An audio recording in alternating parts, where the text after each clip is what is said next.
அனைவருக்கும் வணக்கம். இந்த பதிவில் நம்ம பார்க்கக்கூடியது வரக்கூடிய புதன்கிழமை, அதாவது நாளை தினத்தில் பார்த்தீங்கன்னா ஒவ்வொருத்தரும் நம்மளுடைய வீட்டில் செய்ய வேண்டிய மிக முக்கியமான வழிபாடு. இந்த வழிபாடு பார்த்திங்கன்னா நாளை தினத்தில் மட்டும்தான் செய்யணுமா அப்படிங்கிறது கிடையாதுங்க. இந்த வழிபாடானது பார்த்திங்கன்னா பங்குனி உத்திரமானது வருகிறது. ஸோ அதனால் இந்த பங்குனி உத்திரத்தின் போது செய்வது இன்னும் கூடுதல் சிறப்புகளை பெற்றுள்ளன. ஸோ அதனால் நாளை தினத்தில் உங்களுடைய வீட்டில் இந்த வழிபாடை செய்ய பார்த்திங்கன்னா தவற விட்டுறாதீங்க.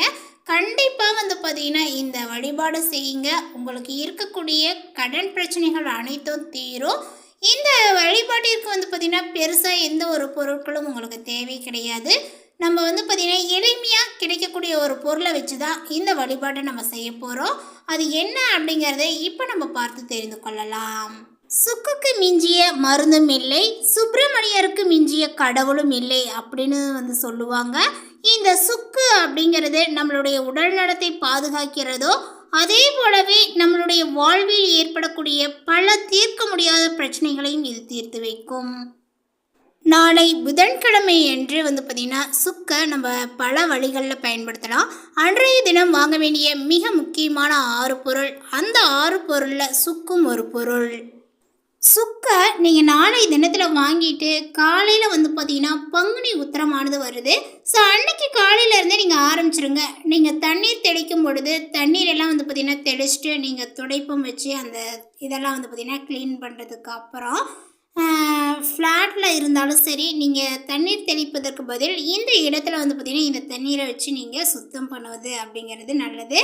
தண்ணீர் எல்லாமே பார்த்திங்கன்னா தெளிச்சதுக்கு அப்புறமா ஒரு டம்ளர்லேயோ ஒரு கிண்ணத்துலேயோ இந்த மாதிரி தண்ணீர் எடுத்துக்கோங்க. அதில் ஒரு சிட்டிகை மஞ்சள் தூள், ஒரு சிட்டிகை பார்த்திங்கன்னா சுக்கு பொடி இதெல்லாம் கலந்து நீங்கள் கோலம் போடக்கூடிய அந்த இடத்துல வெளிப்புறமாக பார்த்திங்கன்னா இந்த தண்ணீரை பார்த்திங்கன்னா தெளித்துக்கோங்க. தெளிச்சதுக்கு அப்புறம் பார்த்திங்கன்னா விளக்கமாறு துடைப்போம் இதெல்லாம் வச்சு எதுவுமே நீங்கள் செய்யக்கூடாது. இப்படி உங்களுடைய வாசலை நீங்கள் பார்த்திங்கன்னா க்ளீன் பண்ணிவிட்டு அந்த தண்ணீரை தெளிச்சுட்டு கோலம் போடுறது, கோலத்திற்கு கலர் அடிப்பது, இந்த விஷயங்கள் எல்லாமே பார்த்திங்கன்னா செஞ்சுக்கலாங்க.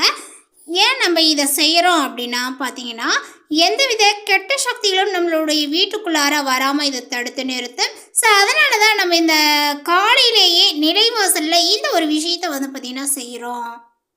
நாளை தினத்தில் நீங்கள் தீபம் ஏற்றும் பொழுது பார்த்திங்கன்னா வெற்றிலை தீபமோ அல்லது முருகனுக்கு குழந்தை வரம் வேண்டி பாலாடை தீபங்கள் ஏற்றுவங்களோ அல்லது வீடு கட்டுவதற்கு செங்கல் தீபம் ஏற்றுவீங்களாக இருந்தீங்கனாலும் சரி, நீங்கள் என்ன ஏற்றினாலும் அந்த தீபத்தில் பார்த்திங்கன்னா ஜஸ்ட் ஒரு சிட்டிகை சுக்கு பொடியை பார்த்திங்கன்னா நீங்கள் கலந்து ஏற்றலாம். நம்ம எப்படி பச்சை கற்பூரம் போடுறோமோ, ஏலக்காய் போடுறோமோ, கிராம்பு எல்லாம் நம்ம தீபத்துக்கு அந்த எண்ணெயில் போடுறோமோ அதே போல் தாங்க இந்த சுக்கு பொடியை நம்ம அந்த தீபத்தில் ஏற்றுவதற்கு முன்பாக ஒரு சிட்டிகை பார்த்திங்கன்னா கலந்து விட வேண்டும். இப்போ தாங்க நம்ம அந்த பரிகாரத்தையே நம்ம செய்ய போகிறோம். இப்போ பார்த்திங்கன்னா ஒரு சிறிதளவு பார்த்திங்கன்னா சுக்கை எடுத்துக்கோங்க. அந்த சுக்கில் மஞ்சள் குங்குமம் வச்சு நீங்கள் ஒரு தாயத்து மாதிரி பார்த்திங்கன்னா ரெடி பண்ணிக்கோங்க. நூல் வச்சு கூட நீங்கள் கட்டிக்கலாம். அப்படி இல்லையா ஊசியில் கூட ஊசி எடுத்து நூலை கோர்த்து அதில் கூட பார்த்திங்கன்னா சுக்கை நீங்கள் கோர்த்துக்கலாம். ஒரு தாயத்து மாதிரி பார்த்திங்கன்னா ரெடி பண்ணிக்கோங்க. இந்த தாயத்து எதற்காக அப்படின்னு கேட்டிங்கன்னா, கணவர் சரியாக சம்பாதிக்க மாட்டாங்க, பிள்ளைகள் தங்களுக்கு உதவியாக இருக்க மாட்டாங்க, எப்பொழுதுமே படுத்து தூங்குறாங்க, சோம்பேறித்தனமாக ரொம்ப அதிகமாக இருக்கிறாங்க, பொறுப்பு இல்லாமல் இருக்கிறாங்க, எப்பொழுதுமே பார்த்திங்கன்னா மொபைல் ஃபோன் டிவி இது மாதிரி பார்த்துட்டு பார்த்திங்கன்னா காலை பொழுத்தை பார்த்திங்கன்னா கழிக்கிறாங்க. ஆண் பிள்ளைகள் எல்லோருமே பார்த்திங்கன்னா வீட்டிலேயே இருக்கிறாங்க, எந்த ஒரு வேலைக்கும் போக மாட்டேங்கிறாங்க. கணவன் வேலைக்கு போனாலுமே வருமானங்களை பார்த்திங்கன்னா சரியான முறையில் வீட்டில் கொடுக்க மாட்டேங்கிறாங்க. நிறைய கஷ்டங்கள் இருக்குது, பிரச்சனைகள் இருக்குது, கடன் தொல்லைகள் இருக்குது. இதனால் பார்த்திங்கன்னா 3வது மனுஷங்களை என்னை அசிங்கப்படுற மாதிரி பேசுகிறாங்க. இந்த ஒரு பிரச்சனைகளுக்கு தீர்வு அப்படின்னு பார்த்திங்கன்னா இந்த சுக்கு தாயத்து இதனுடன் சேர்த்து பார்த்திங்கன்னா நீங்கள் இந்த செவ்வாய் ஹோரையில், அதாவது நான் சொல்லக்கூடிய அந்த நேரம் பார்த்திங்கன்னா காலையில் நீங்கள் பூஜை செய்கிறீங்க அப்படின்னா காலையில் 10 மணிக்கு மேலே 11 மணிக்குள்ளே பார்த்திங்கன்னா இந்த பரிகாரத்தை செய்யணும். அந்த நேரம் எங்களுக்கு பார்த்திங்கன்னா உகந்தது கிடையாது அப்படின்னு சொன்னீங்கன்னா மாலை 5 மணிலேருந்து 6 மணிக்குள்ளாக இந்த ஒரு பரிகாரத்தை செஞ்சுடுங்க. அப்போ தான் இந்த பரிகாரத்திற்கான பலன்கள் உங்களுக்கு முழுமையாக கிடைக்கும். அது எப்படி செய்யணும் அப்படின்னா, முருகப்பெருமானுக்கு ஒரு பிளாஸ்டிக் டப்பாவை எடுத்து அதில் வந்து பார்த்திங்கன்னா ஒரு கைப்பிடி அளவு துவரம்பருப்பு, அதனுடன் சேர்த்து வந்து பார்த்திங்கன்னா 6 ரூபாய் நாணயங்களை வந்து வைக்கணும். 5 ரூபா காயின், 1 ரூபா காயின், அப்படி இல்லையா 2 ரூபா காயின் கூட வந்து பார்த்திங்கன்னா நீங்கள் 3ஆக வந்து வைக்கலாம். அதனுடன் சேர்த்து வந்து பார்த்திங்கன்னா சிவப்பு மலர்கள் தான் நீங்கள் வந்து பயன்படுத்தணும். அரளிப்பூ இருந்தாலும் சரி, ரோஜா மலர்கள் இருந்தாலும் சரி, சிவப்பு நிற பூக்களை வந்து பார்த்திங்கன்னா கொண்டு வைத்து உங்களுடைய மனதார வேண்டுதலை சொல்லி நீங்கள் முருகப்பெருமானிடம் அந்த தாயத்து இதெல்லாம் வச்சு நீங்கள் வைக்கும் பொழுது நிச்சயமாக உங்களுடைய பிரச்சனைகள் தீரும். நாளை தினத்தோட இந்த பரிகாரத்தை வந்து பார்த்திங்கன்னா முடிச்சிடக்கூடாது. நாளை தினம் புதன்கிழமை ஆரம்பிக்கிறீங்க அப்படின்னா அடுத்தது வந்து பார்த்திங்கன்னா செவ்வாய்க்கிழமையில முருகப்பெருமானுக்கு உகந்த நாளில் இந்த தீபங்களை ஏற்றி சுக்கையும் வைத்து வழிபாடு செய்துக்கோங்க.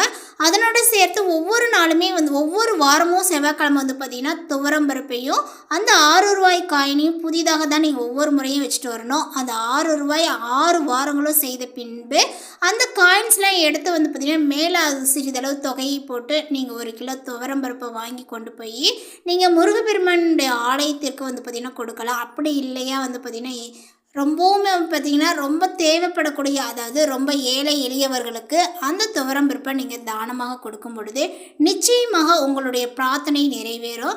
ஸோ இந்த ஒரு வழிபாட்டை தவறாமல் வந்து நாளை தினத்தில் வந்து ஸ்டார்ட் பண்ணி நீங்கள் ஆரம்பித்து 6 வாரங்கள் செய்யுங்க. உங்களுக்கு கடன் பிரச்சனையானது வந்து பார்த்திங்கன்னா தீர்ந்துடும். உங்களுடைய கணவரும் தொடர்ந்து வந்து பார்த்திங்கன்னா வேலைக்கு போய் சம்பாதிக்க ஆரம்பிப்பார்கள். ஸோ இந்த தகவல் உங்களுக்கு பிடித்ததால் லைக் பண்ணுங்கள், ஷேர் பண்ணுங்கள். தேங்க்யூ.